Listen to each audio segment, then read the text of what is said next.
Woods Houghton with Eddy County Extension Office, and we're here in another series talking about some of your landscape situations and whatnot. Our office is 1304 Stevens, as you can see by our sign here, and you don't need to bring your weeds. We got plenty of them out here in our own yard. But you know, we will try to help you in any way you can, so don't hesitate to either drop by or call us at 887-6595, or get a hold of us on by email.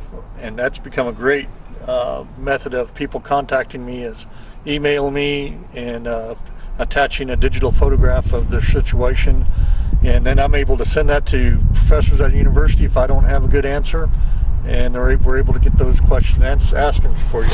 I want to talk to you a little bit about importance of watering through the winter time. Now, we just had a good little snowfall and a little bit of moisture, and the yard here at the extension office, while the soil is very shallow, the yard here is watered once a month. And if you want to just follow me over here, we'll go underneath this pecan tree here, and let me show you, see how easy that goes in. And you can see that soil's good and moist, and we got good moisture in there.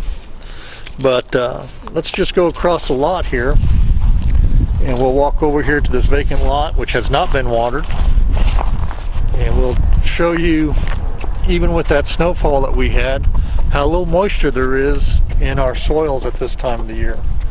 And you know, roots have to have moisture to grow in, and if you don't have moisture, those roots will.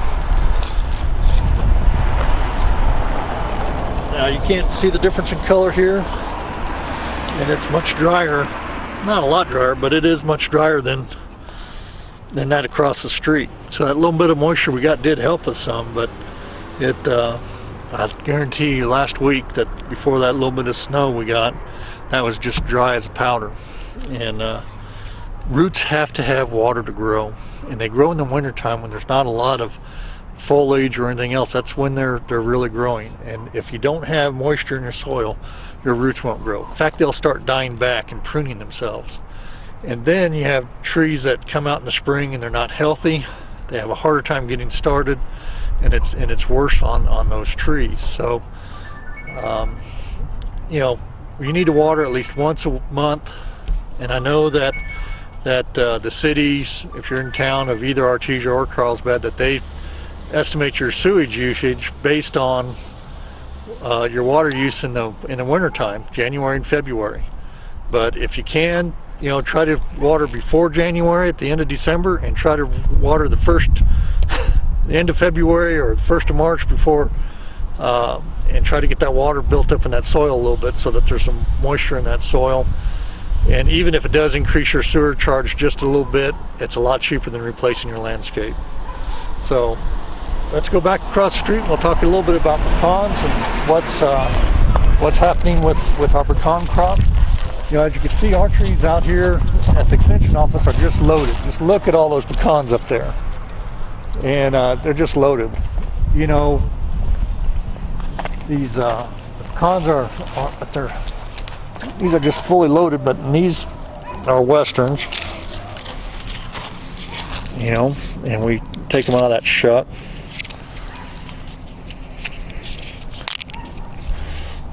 But you can see some of these aren't filled out as good as they should be. Like that one right there. There on the end. That kernel didn't go all the way up to the end. It's smaller. And that's a sign that it did not get enough water in July. And usually we don't have to worry about that a lot here, because that's about the time the rains come. And so if you keep watering normally, and then the rains come, you'll get a good fill. But these nuts aren't filling as good as they should be, but they don't have bad flavor. That's a pretty good pecan.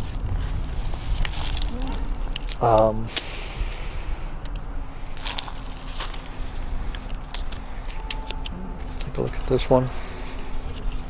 Actually, that's a good pecan. We do have, even though right now we don't have a home economist in our office, we're waiting to fill that position, and because of budget situations, we're still waiting to fill that position. But we do have some published recipes that you can get on pecans and pecan pies, and my wife made the best pecan pie she's ever made this year for Thanksgiving. Don't tell her I said that. You know, that was a prize-winning pecan pie. And again, the nuts aren't filling out quite as full as they should be, and the color's pretty decent. This would be a lower grade pecan, but anyway. So what should you be doing with your pecan trees? Well, obviously we need to be shaking the pecan trees to get the nuts down and getting the holes off of them, and getting all that taken care of. But you should water them about once a month to keep the roots growing. And now orchards, that may not be possible, but need to be watering about once a month. And then about February, it's about time to prune, and we'll be doing a presentation on how to prune your trees. We'll start with some apple trees and fruit trees, and then we'll go on to some pecan trees. The other thing I'd like to talk to you about is buying a live Christmas tree. Now, let's go over here. I like pinon trees because I came from New Mexico. I like pinon trees for Christmas trees.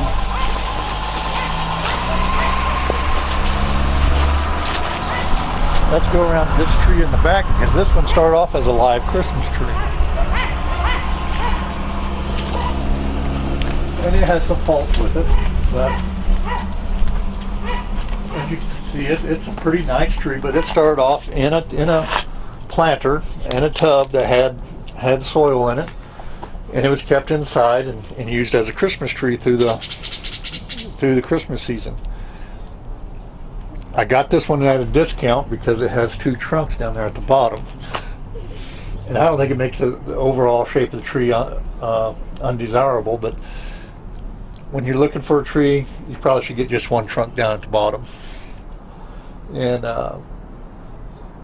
when you keep this inside, what you want to do is, one of my master gardeners came up with this idea, and it works really good. Put 2 bags of ice on top of that planter about every other day, and that does 2 things. It keeps the soil moist, so you're getting plenty of water to the tree, and it keeps it cold so that the tree can acclimate better when you start to take it outside. You can't just take it from outside in your nice warm living room where it's 72 degrees and stick it outside and stick it in the ground where it's 30 degrees and expect it to grow.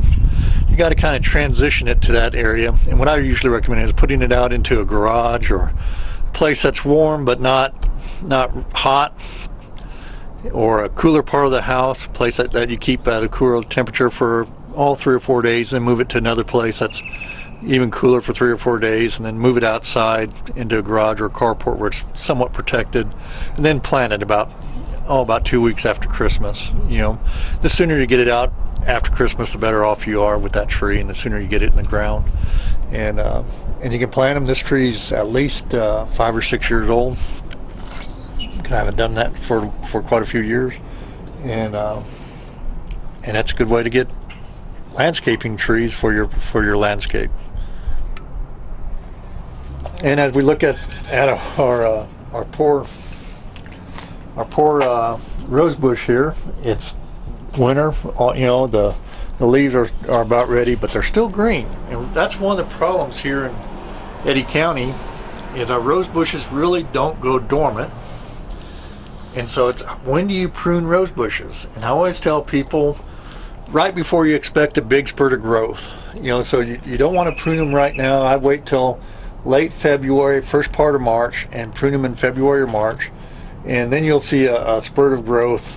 They'll be getting ready to do a spurt of growth, and that's when you want to prune them back. You know, you go up further north in places, they have to bury the trees to keep them from freezing, but we don't have that problem here. Some of our plants aren't meant to last through the winter.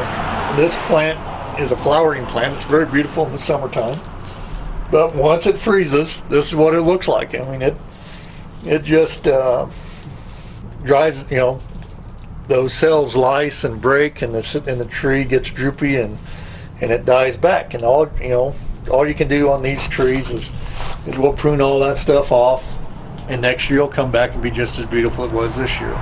But it's one of those plants that you're gonna have to prune off every year. Okay, let's talk a little bit about some of our native plants, and we'll go over here to where we got some ocotillos planted. Ocotillos are really a unique plant. They're neat because they are deciduous, but it's based on water. So if you water them, they'll put out leaves, and they'll keep leaves as long as they have sufficient soil moisture. And as soon as the soil moisture drops off, they'll drop their leaves. And so you'll see them in the summertime. They'll come out and be nice and green after rain. 3 weeks later, they'll be just as dead looking as they are now. And they flower based on their moisture too. We have a nice ocotillo here, and it's going to look like this time of the year because we want it because of the moisture, but also because it's wintertime. It is mostly, as I said, deciduously on moisture, but also as the daytimes become shorter, it also becomes a deciduous plant. And then we have Mexican elders over here. And Mexican elders are sensitive to being frozen. And last year, we had a number of Mexican elder trees that were damaged by the freeze damage we had in February. We were real lucky this one survived well because the wall and the rocks around it collected heat, and we're able to keep that plant from getting too frozen. But you can see it's still green and still a nice, lovely plant. This is one of the prettiest Mexican elders are. And we'll do a session on how to start a Mexican elder from a cutting. And we'll do that one of these sessions coming up. Okay. 3. One of the things we've been dealing with livestock production this year has been because of lack of forage and the fact it's been dry and there's not been a lot of moisture out there, has been the cattle have been eating on mesquite beans, which usually is a really good source of protein. This can be real high in protein and desirable, but as you can see, this husk is very fibrous. That's the part that's really good to eat, but all this husk here is real fibrous. And what that does, and we'll have to go into the office, I got a one that I took out of a cow, but that gets in the stomach, and they'll get the beans out of there, and they'll digest the beans, but all that husk will start rolling up inside the stomach and become a ball. And that ball is undigestible cellulose, and it ends up in the part of the stomach that's called the endorectilium. And it starts pushing up because the endorectilium sits right above the rumen, and the esophagus comes right down the backbone into the rumen, and that endorectilium will start pushing up against that esophagus and actually closing it off. That's why their tongue will stick out of their mouth a little bit, is because it's pushing up on the esophagus, and the esophagus is pushing forward. And we don't think about the tongue being attached to the esophagus, but it is. That tongue on a beef cow goes way down the throat, and way down the throat, and attaches deep in the throat. And so when that ball is pushing against the backbone, it pushes that tongue out. And the animals at first they'll gain weight because of all this protein that's in these beans. But as they start getting all this cellulose in there, depending on how much beans they eat, and these husks in there, they'll start making those balls, and then they'll start dropping weight. And they can't eat and they can't drink as much because they can't get it past that ball. So there goes my phone again. And this is a farmer. Let me talk to him.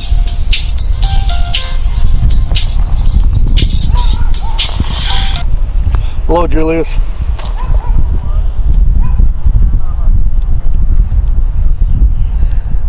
I know the feeling. So, want me to come down there today? I don't know what time it is, about 3 o'clock. Okay, I'll be there about 3. Alright? Alright. Alright, bye-bye. I should turn that off when I'm doing these shows. But, anyway, that fibrous husk is what causes the problem. Now, once a cow the deal is, when you know it's going to be a year like this, and you know they're going to be eating mesquite beans, you want to start preventative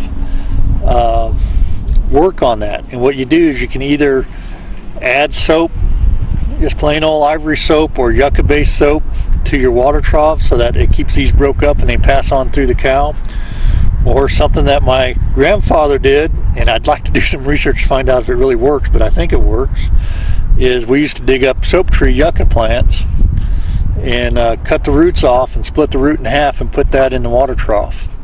And that'd sit there for about a month, and then we'd replace it and put a new one in there. And that soap helps break all the cellulose fiber up, because it's all undigestible fiber, and it helps break up that cellulose and undigestible fiber, and it helps pass it through the animal. Once they start sticking their tongue out, that's really hard to do, and you need to speak to a veterinarian about what you can do about that, because I can't make any recommendations on that. But okay, I ran over to the office real fast and went and got this. This one's I've had for about 25 years or so now, but this is what that ball looks like inside the endorectilium. Now when it first comes out, this thing weighs about 8 pounds. And right now it just weighs a few ounces because it's all dried out. But what that happens is you can see how I call this a cow pearl. And you can see how that's been molded and pushed together just like a pearl in an oyster, but it's been pushed together by the endorectilium of the cow. And in this case, it was a fairly small steer.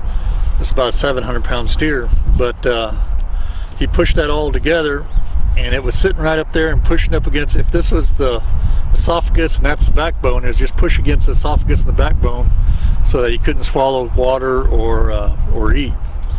And eventually that's what kills the animal, and they drop in condition and whatnot.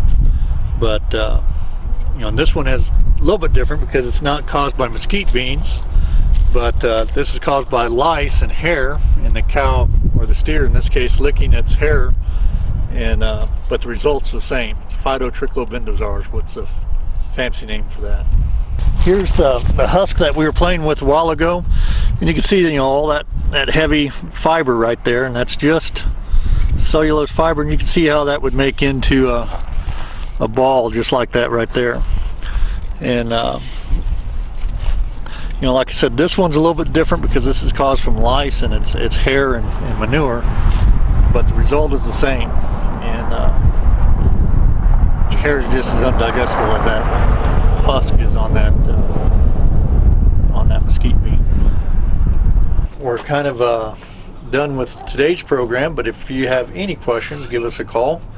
It may take me a little while to get back to you, but I usually try, and if I don't call back within a few days, call me back. So with that, have a good day. And I'm going to go on in and answer the phone.